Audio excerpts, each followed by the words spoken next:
Okay, I'm getting ready to go to a ball and I did heatless curls last night, so I'm going to take out my hair and show you how it looks. The night before I always wrap it in this little like robe tie, and then I do a bunch of little hair ties in it to make sure it stays nice, and then when I take it out it's going to be all curly. Okay, all of the hair ties are out, and then I just kind of start letting the curls out. It's shocking. What you do is you do this on like mostly dry hair, but whenever it's been recently washed, and then it's going to be all curly. I'll show you once I get the other side out. Okay, and this is how it looks before I've done anything to it.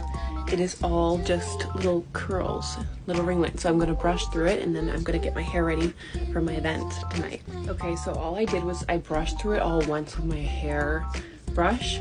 Then I used the Kerastase Ciment Ceramique, which is like, it's supposed to be for when you use hot tools, but I just like it because I think it is a nice finish to my hair and makes it a little less frizzy. And then I'm going to spray it with some Tresemme hairspray to make it stay all night.